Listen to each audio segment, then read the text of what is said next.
बिस्मिल्लाहिर्रहमानिर्रहीम। अस्सलाम वालेकुम नादरीन, आप यूट्यूब चैनल देख रहे हैं, मैं इमरान खान हूँ। नादरीन, 9 मई को एक फॉल्स फ्लैग ऑपरेशन हुआ था। ये इमरान खान साहब का और पाकिस्तान तहरीक इंसाफ का मुकदमा है। वो ये कहते हैं कि लोग सिर्फ एहतजाज करने के लिए गए थे। जो तोड़ फोड़ है, जो उसके बाद गोलियां चली, जो लोग शहीद हुए, वो सारी चीज़ें पाकिस्तान तहरीक इंसाफ के बिलावजह खाते में डाली गई, जबकि सिक्योरिटी फोर्सेस का एक बंदा भी शहीद नहीं हुआ। और सिविलियंस जो एहतजाज करने के लिए गए थे पुरअमन तरीके से, उन्हें बड़े पैमाने पर गोलियां मारकर शहीद किया गया। और 9 मई का एक बयानिया बनाकर पाकिस्तान तहरीक इंसाफ को नेस्तो नाबूद करने की कोशिश की गई।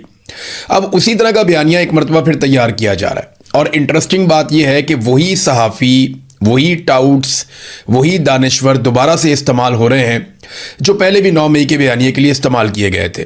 अब ये जो एक रावलपिंडी में वाक़या पेश आया, GHQ में दाखिल होने की कोशिश की मुबैना तौर पे एक शख्स ने, और फिर बाद में पता चलता है जनाब वो शख्स जो है वो गोली उसने चलाई, फिर उसके ऊपर गोली चली। पहले खबर ये आती है कि जो 3 सिक्योरिटी फोर्सेस के अहलकार हैं वो गोलियां लगने से जख्मी हुए और ये शख्स जो है वो उसमें मारा गया। बाद में खबर आती है नहीं, एक जख्मी हुआ और मामूली जख्मी हुआ। फिर पता चलता है जो एक जख्मी हुआ उससे भी गोली नहीं लगी। तो इस शख्स ने गोली चलाई किस पर? देखिए, मैं अभी ये नहीं कह रहा कि ये शख्स बिल्कुल बेगुनाह है और ना मैं ये कह रहा हूं कि ये शख्स गुनाहगार है। ये दोनों चीज़ें जो हैं वो तहकीकात के बाद पता चलेंगी। पाकिस्तान तहरीक इंसाफ के साथ क्योंकि इसे जोड़ा जा रहा है, लिहाजा उन्होंने भी एक मुतालबा किया है। लेकिन आपको मैं चंद तस्वीरें दिखाना चाहता हूं। ये तस्वीर कुछ लोगों ने ट्वीट की हैं। इन तस्वीर को देखकर ही मुझे बहुत सारी चीज़ें ऐसी दिखाई दी जिन पे यकीन नहीं किया जा सकता कि ये कैसे हो सकता है। मिसाल के तौर पे ये एक तस्वीर आप देखें, यहाँ पे एक टोपी पड़ी हुई है, एक जूता पड़ा हुआ है और एक पिस्तौल पड़ा हुआ है। ये 3 चीज़ें पड़ी हुई हैं। ये जूते पे खून लगा हुआ है, मुबैना तौर पे ये उसका जूता है। जो बंदा मारा गया वहाँ पे मोहम्मद हुसैन, खैबर का रहने वाला, पाकिस्तान तहरीक इंसाफ से इसका ताल्लुक था। तो ये बताया गया कि ये उसका जूता है। जूते के ऊपर ब्लड भी लगा हुआ है, यानी इस आदमी का खून भी निकला। और तो कोई ऐसा नहीं है जिसका खून निकला जिसे गोली लगी। तो इस शख्स को गोलियां लगी तो इसका ये जूता खून से भरा हुआ है।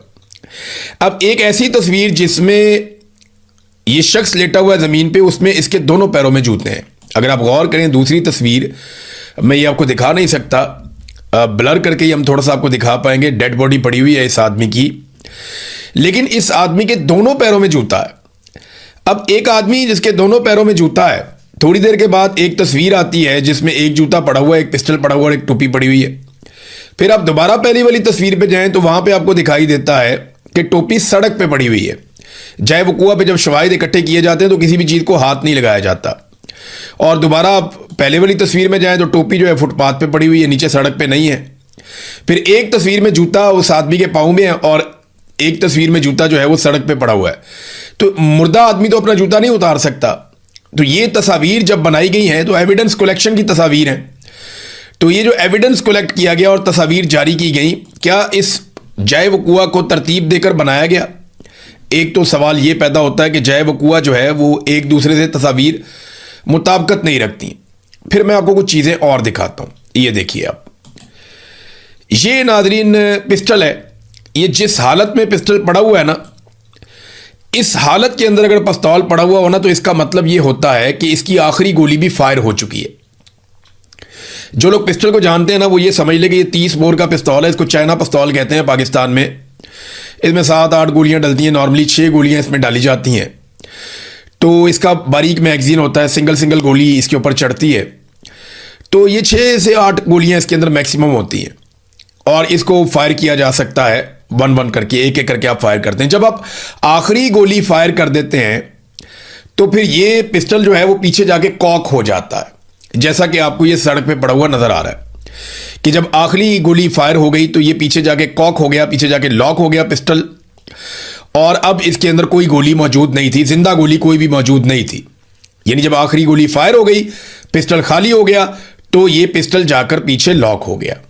ये है इसकी साइंस पिस्टल की, और तमाम पिस्तौलों की यही साइंस होती है। लेकिन जब आप ये देखते हैं गोलियां पड़ी हुई, जाए वकुआ के बाद जब इन्होंने एविडेंस कलेक्ट किया तो उसकी भी तस्वीर जारी की गई। तो अगर आप गोलियों को देखें तो 5 जिंदा गोलियां मौजूद हैं। जिंदा गोलियां उन्हें कहते हैं जो भी चलाई नहीं गई, जिनको फायर नहीं किया गया, एक छोटे से कप के अंदर। और जो दूसरा जार है छोटा सा, उसके अंदर एक गोली मौजूद है जो 9mm की गोली है जो फायर हुई है इस पिस्टल से। जबकि पिस्टल का जो मैगजीन है उसको अगर आप गौर से देखें तो उसके अंदर भी गोली। अब बात समझ नहीं आ रही कि यहां पिस्टल खाली पड़ा हुआ है, मैगजीन के अंदर फिर भी गोली है, पिस्टल पीछे जाके कॉक हो गया। ये सारी चीजें एक दूसरे से मैच ही नहीं करती हैं। जो आदमी थोड़ा सा भी पिस्तौल को समझता है, जो आदमी थोड़ा बहुत भी असले के बारे में जानता है, वो हैरान हो जाएगा कि भाई ये कैसा जाए वकूआ है कि एक गोली चलने के बाद बाकी गोलियां मैगजीन में है और पिस्टल जो है वो पीछे जाके लॉक हो गया और एक गोली का सिर्फ खौल मौजूद है। और वहां पे जो बाकी खौल मौजूद हैं वो बड़ी गन के हैं, यानी वो मैं उसको एग्जैक्टली इतना करीब करके देखने के बावजूद भी पहचान नहीं पाया, लेकिन मुझे ऐसा लगता है जैसे वो जो खौल हैं वो क्लाशनकोफ गन के या आप समझ लिया SMG गन के, वो दूसरी गन के खौल हैं, वो इसके खौल नहीं है, बड़ी गन के खौल हैं, यानी वो राइफल के खौल हैं जो बाकी मौजूद हैं वहां पे। तो 30 बोर का सिर्फ एक खौल मौजूद है, यानी एक फायर हुआ 30 बोर से, बाकी फायर हुए राइफल से। और बाद में ये पिस्टल पीछे जाके लॉक हुआ भी दिखाया गया। फिर इस पिस्टल के अंदर से जो गोलियां मैगजीन के अंदर वो भी दिखाई गई, फिर जिंदा गोलियां 5 दिखाई गई, एक वो दिखाया गया। तो ये सारी चीजें मिलती जुलती नहीं। बड़ी अजीब बात है कि एक बंदा निकला GHQ पे हमला करने के लिए एक पिस्टल लेकर, 30 बोर का पिस्तौल लेकर GHQ पे हमला करने के लिए निकल गया और साथ पाकिस्तान तहरीक इंसाफ का झंडा भी लेकर निकल गया। क्या वो GHQ को फतह करने जा रहा था कि मैं वहां जाके झंडा लगा दूंगा पाकिस्तान तहरीक इंसाफ को? बात कोई समझ नहीं आ रही कि सारे एविडेंसेस लेकर वो निकला। और दूसरा, मुझे जो उसके घर से मामला पता चला वो ऐसा है जैसे जिले शाह, आपको याद होगा, ये उस तरह का बंदा बताते हैं कि जिला शाह को पागल आदमी मैं नहीं कह रहा इसको, ना मैं कोई इसको ज़हनी मरीज कह रहा हूं, लेकिन एक ऐसा आदमी जो सादा आदमी है और ज्यादा प्रेशर हैंडलिंग नहीं कर सकता, जिस तरह जिले शाह था। जिले शाह तो बहुत ही प्यारा आदमी था, हर एक से प्यार से बात करता था, लेकिन ये क्योंकि खैबर में पल के बड़ा हुआ, जवान हुआ, तो ये अग्रेसिव था। वहां पे जिंदगी बहुत मुश्किल है, और तरह की है वहां पे। ये जिले शाह की तरह फिल्में नहीं देख सकते। लेकिन ये इस बंदे के बारे में कहा जाता है कि ज़हनी तौर पे ये मुकम्मल नॉर्मल नहीं था।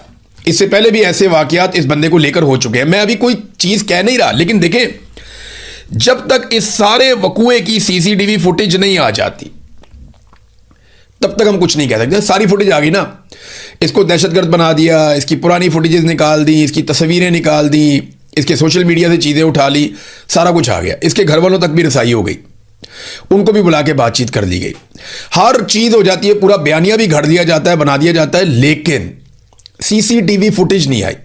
अब मुझे बताएं, पाकिस्तान का जो सबसे हसास इलाका है वो कौन सा है? वो GHQ है। GHQ पे माजी में दहशतगर्द वाकई में हमला कर चुके हैं। और जब GHQ पे दहशतगर्दों में हमला किया था, वो पता कैसे किया था उन्होंने?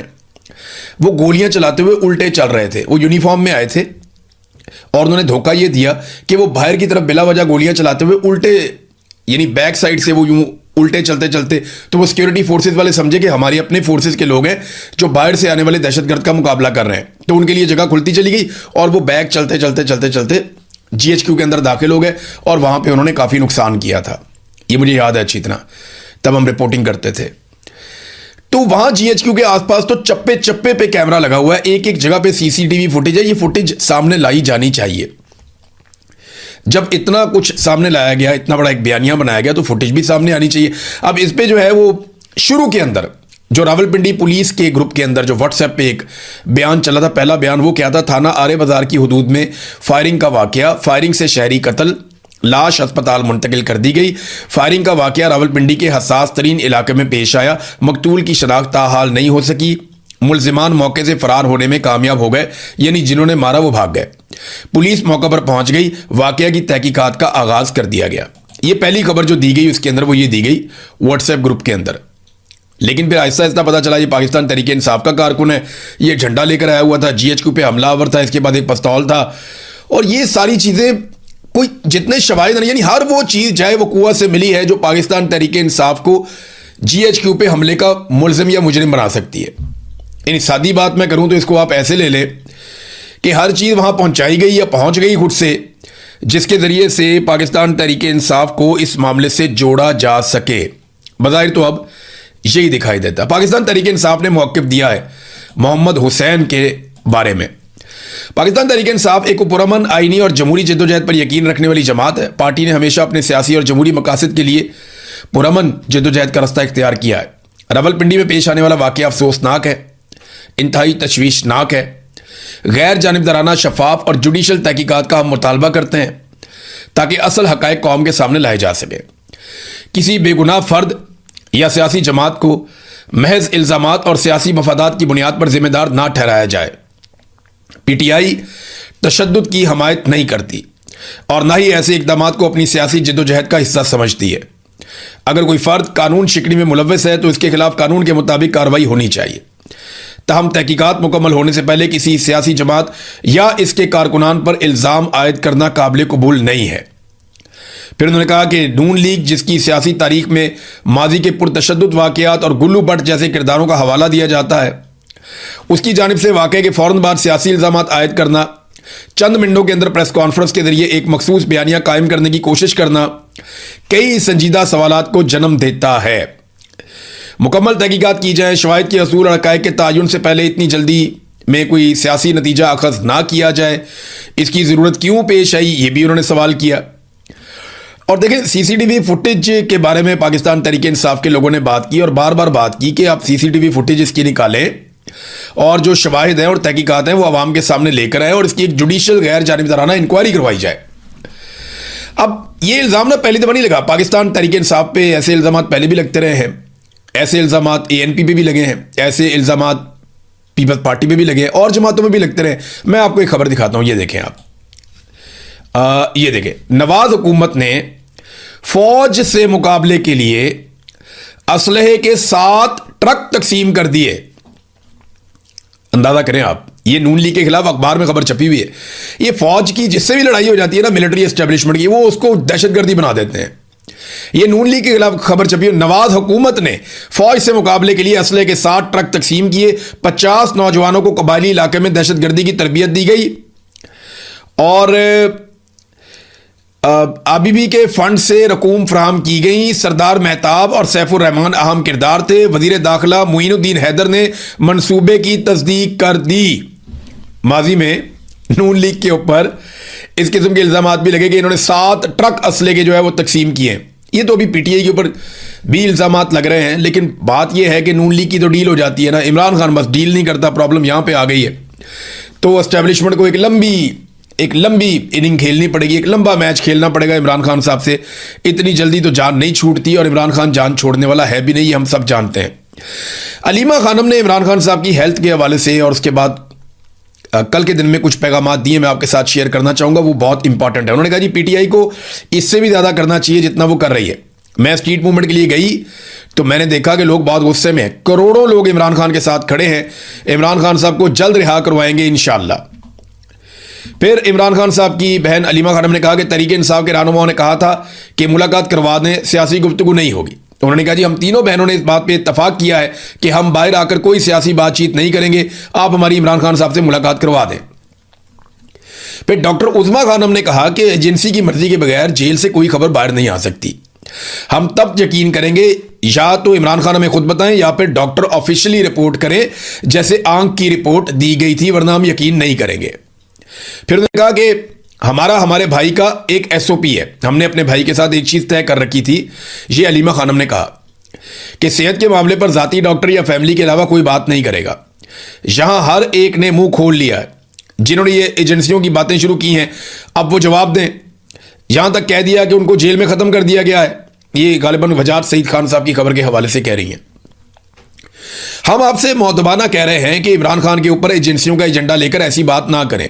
ये खबरें फैला रहे हैं कि कल को मुर्सी मॉडल अपना सकें। मुर्सी मॉडल मैंने आपको 2 दिन पहले एक वीलॉग में बताया था, वो आप वीलॉग निकाल कर ज़रूर सुनिएगा। आपको आइडिया होगा कि मोहम्मद मुर्सी को अल-सीसी ने, जो वहाँ का फील्ड मार्शल था मिस्र का, उसने कैसे कत्ल किया मुबैना तौर पे, और कैसे उसके जवान बेटे को भी हार्ट अटैक में कत्ल किया गया और किस तरीके से उसने मिस्र पे कंट्रोल किया। इमरान खान बार बार कह चुके हैं कि आसिम मुनीर मुझे मुर्सी की तरह मार देगा, अल्लाह इमरान खान साहब की हिफाजत फरमाए। तो ये उन्हें खतरा इसी बात का है जो इमरान खान साहब पहले कई मरतबा कह चुके हैं। अब नाजरीन, एक और चीज़ इसमें यह है कि सुहेल अफरीदी ने स्ट्रीट मूवमेंट का आगाज़ कर दिया। खैबर से वो अपना काम शुरू करने जा रहे हैं। लेकिन देखिए, स्ट्रीट मूवमेंट सुहेल अफरीदी नहीं चला सकते। मैं आपको फिर कह रहा हूं, उन्होंने सिर्फ मोटिवेशन लेकर आनी है, तहरीक के अंदर जान डालनी है, मोमेंटम बनाना है। जो स्ट्रीट मूवमेंट है वो गलियों मोहल्लों में चौराहों में एक एक घर पे दस्तक दे के एक एक बंदे से बात करके वो आपको हजारों लोगों की टीमें बनानी पड़ेंगी जो हर गली हर मोहल्ले तक जाएंगे और जाकर स्ट्रीट मूवमेंट चलाएंगे। उसे कहते हैं स्ट्रीट मूवमेंट, जिसमें आप हर दरवाजा खटखटाते हैं, उसको बताते हैं कि ये मसला है, यहां तक मामला पहुंचा है, हमने इससे आगे बढ़ना है, क्या आप हमारे साथ चलेंगे। आप लोगों को रजिस्टर करते हैं, साथ शामिल करते हैं। इसको स्ट्रीट मूवमेंट की तैयारी कहते हैं। लेकिन उस हवाले से अभी तक हमें कुछ भी दिखाई नहीं दे रहा। लेकिन सुहेल अफरीदी साहब अपनी एक्टिविटीज शुरू करने जा रहे हैं।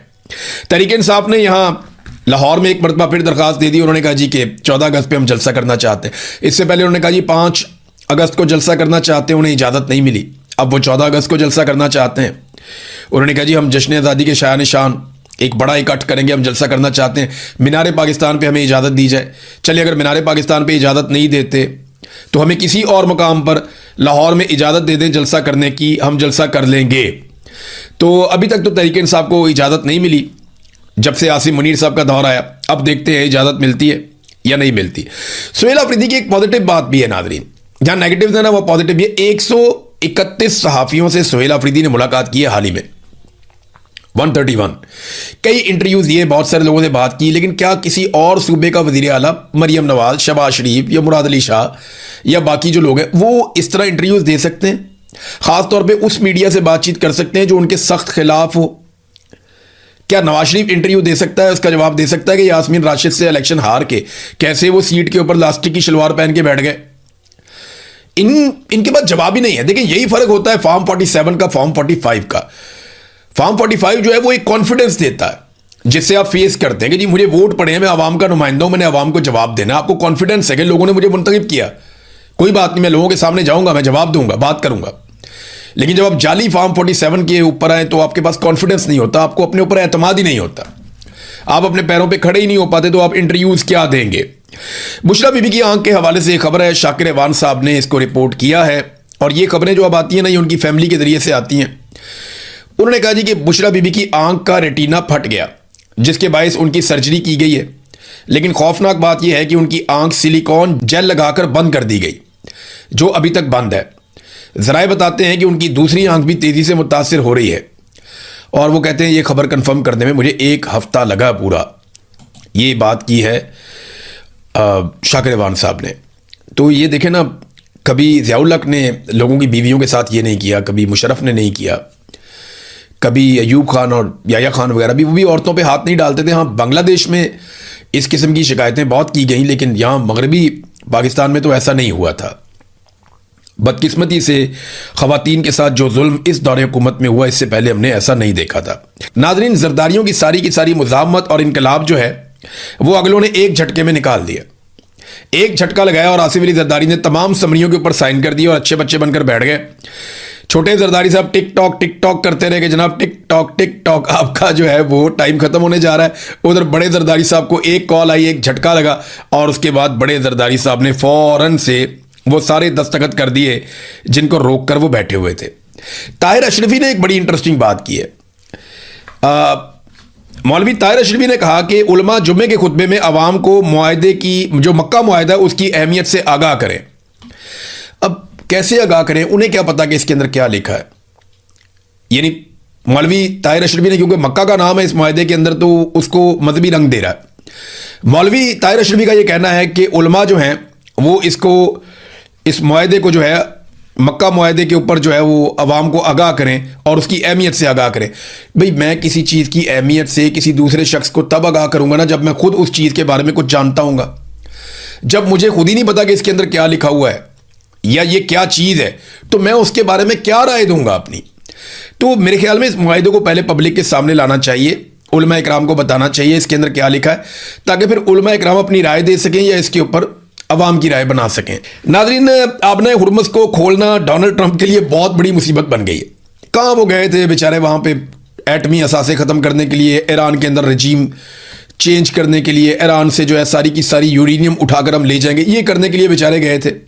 हालत ये हो गई है कि अब आपने हुर्मुज़ को खुलवाने के लिए दुबले हुए फिरते हैं कि किसी तरह उसको हम खुलवा दें। और ईरान कहता है मैं तब तक नहीं खोलूंगा जब तक कि मेरे मुतालबात आप नहीं मानेंगे। और वो 6 मुतालबात बड़े सख्त हैं, मैंने आपको पढ़ के सुनाए थे। वो ये कहता है जी कि हमसे जनाब जो आप हमले कर रहे हैं फौरी तौर पे बंद करें, बाकी मुल्कों के ऊपर भी अटैक बंद किए जाएं, हमें हर्जाना अदा किया जाए, हमारे ऊपर से सारी पाबंदियां हटाई जाए, जो हमारा पैसा मुंजमद किया वो पैसा भी हमारे हवाले किया जाए, गारंटी दी जाए आइंदा आप हमारे ऊपर हमला नहीं करेंगे। फिर हम आपने हुर्मुज़ खोलते हैं और अपने इंतज़ाम के तहत खोलते हैं। अमेरिका खुलवाना चाहता है, इतनी सारी गारंटियां ईरान मांग रहा है। ईरान ने ना इस वक्त जो ब्लैकमेल किया हुआ है ना अमेरिका को, उसमें बहुत सारे हथियारों का कमाल है, लेकिन एक हथियार है जिसका नाम है खैबर शिकन। ये 2022 में ईरान ने एक मिसाइल बनाया था। ये मुसीबत बन गया अमेरिका के लिए और उसके इत्तेहादियों के लिए। इनको लगता था बहुत थोड़े से मिसाइल होंगे, ईरान के बाद 2-2,500 मिसाइल चला लेंगे, फारग हो जाएंगे, लेकिन वो मिसाइल मार मार के उन्होंने दुम्बा बना दिया और मिसाइल खत्म ही नहीं हो रहे, वो मार खा खा के थक गए। ये जो मिसाइल है खैबर शिकन, ये 900 मील तक जाता है, तकरीबन 10.5 मीटर लंबा है ये मिसाइल, और 4.5 टन लगभग इसका वजन है, और इसकी स्पीड भी बहुत तेज है। और फंसा हुआ है अमेरिका, 550 किलो का वॉर हेड भी लेकर चला जाता है अपने साथ, और इस मिसाइल को इंटरसेप्ट करना बहुत मुश्किल है। ये अपना रुख इस तरीके से तब्दील करता है, बैलिस्टिक मिसाइल, और अपने टारगेट पे ऐसे जाता है कि अमेरिकन को लगता है कि ये अनबिलीवेबल है। बहुत शानदार हथियार है जो ईरान ने तैयार किया है खैबर शिकन, और इसने मुसीबत डाली हुई है अभी तक अमेरिका को और उसके इत्तेहादियों को।